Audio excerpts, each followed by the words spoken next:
All right, we're back again, and we'll look at the next chapters here, and that will be 15 and 16. But before we do that, I forgot to mention, I had asked this question, and I put a little caption in your videos. I put a little video caption of 2 minutes, and I forgot to address that. This is in chapter 12, on page 101, where Pape decides not to tell Joe about the fight with Boy. And it says this, perhaps I might have told Joe about the pale young gentleman if I had not previously been betrayed into those enormous inventions to which I had confessed. Under the circumstances, I felt that Joe could hardly fail to discern in the pale young gentleman an appropriate passenger to be put in the black velvet coach. Therefore, I said nothing of him.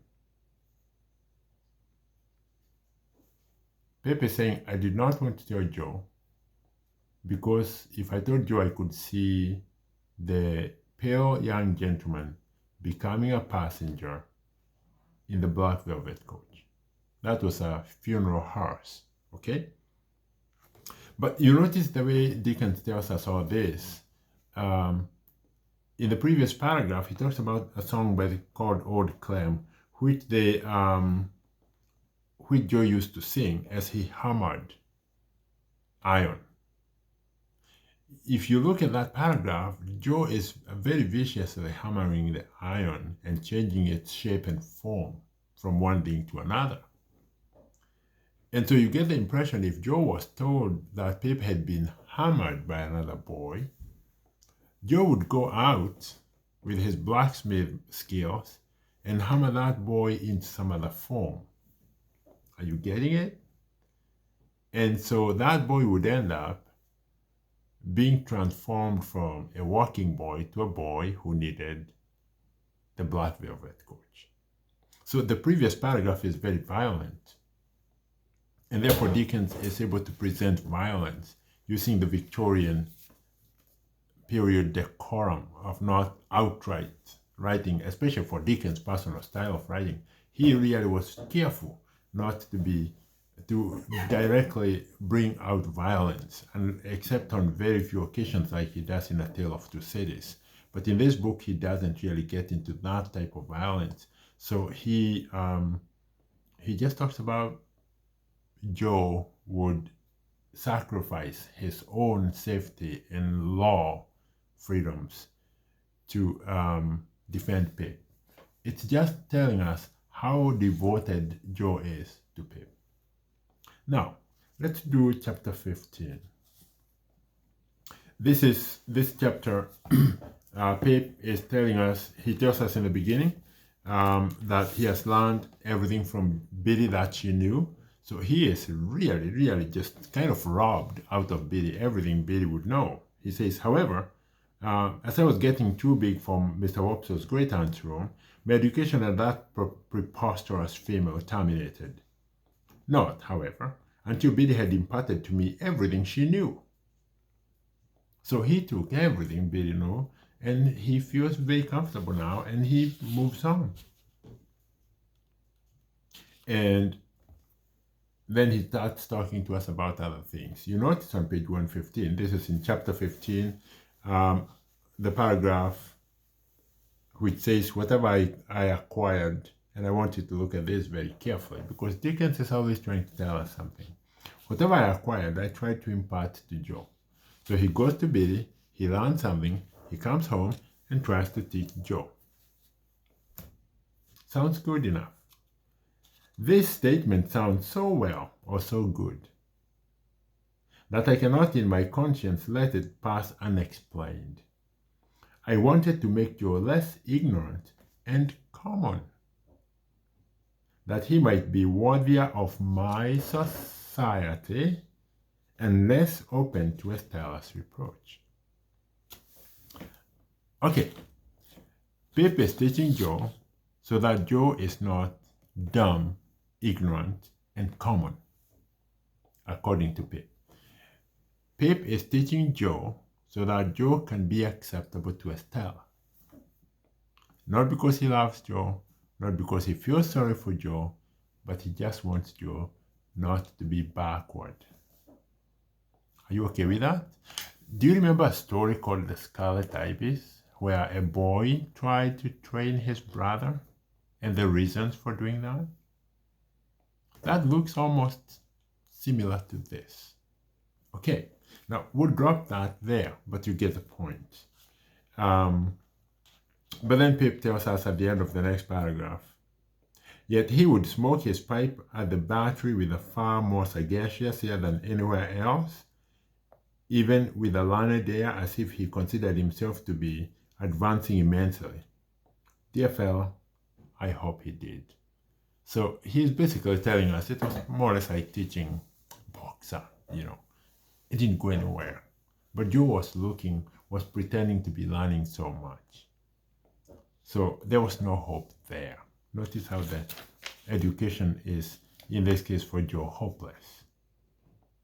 On page 116, I want you to notice Dickens keeps the convict alive. I have to say this very directly, because every time Dickens mentions boats, the sails, Pip is walking out, and he talks about the marshes, and he says, whenever I watch the vessels standing out to sea with their white sails spread, I somehow thought of Miss Havisham and Estella. Why would that have to do with anything? Why would he see a boat and the sails and think of Estella? What's in it? What is that? Does that even make sense? And whenever the light strikes aslant, far off upon a cloud or sail or green hillside or waterline, it was just the same. Miss Havisham and Estella and the strange house and the strange life appeared to have something to do with everything that was beautiful.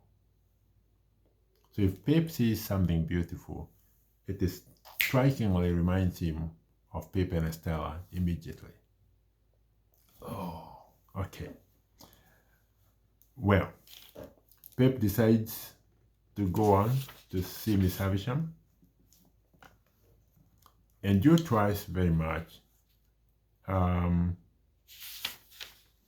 tell him not to go.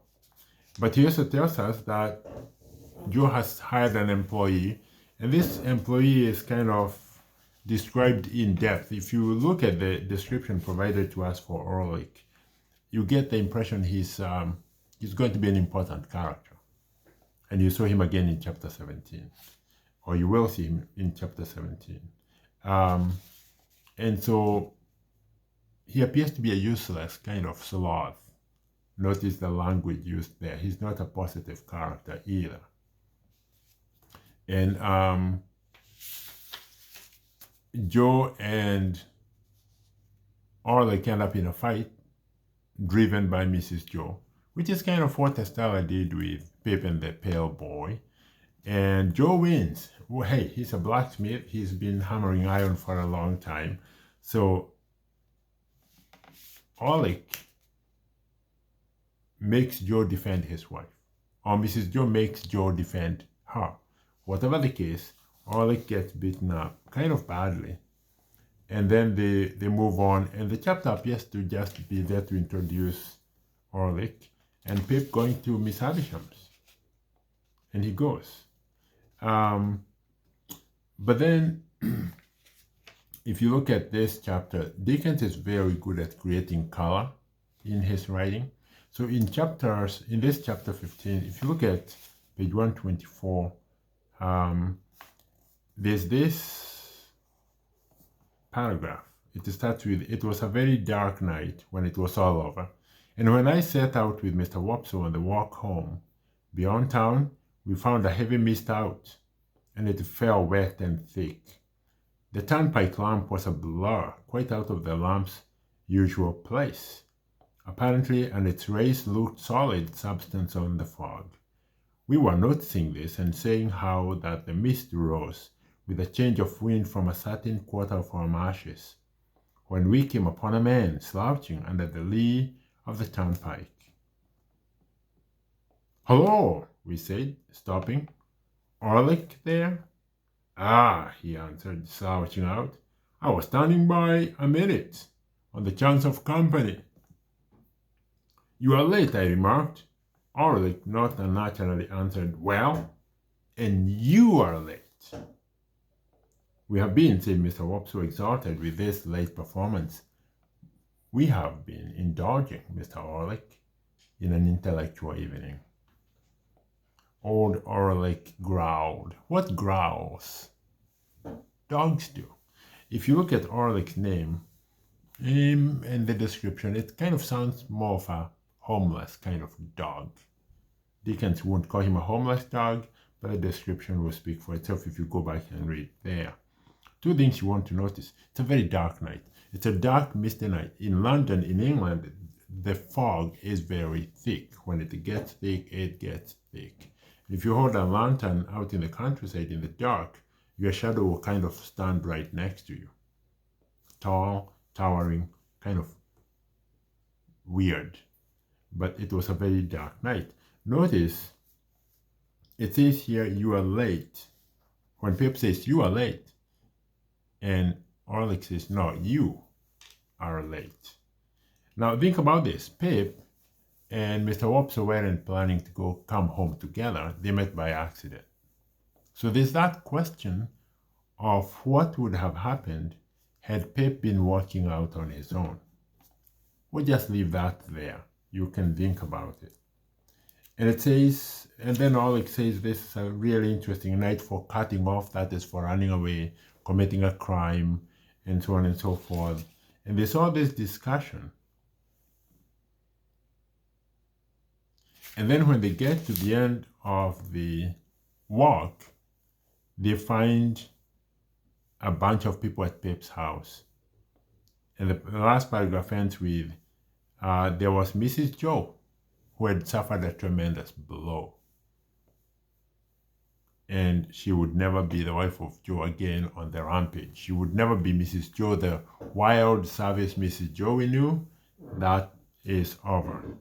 And you notice from here, Pip starts frequently referring to Mrs. Joe as my sister, which is kind of a nice thing to say.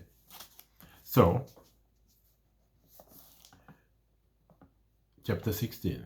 With my head full of George Barnwell, I was at first disposed to believe that I must have had some hand in the attack upon my sister, or at all events that, as her near relation, popularly known to be under obligations to her, I was a more legitimate object of suspicion than anyone else.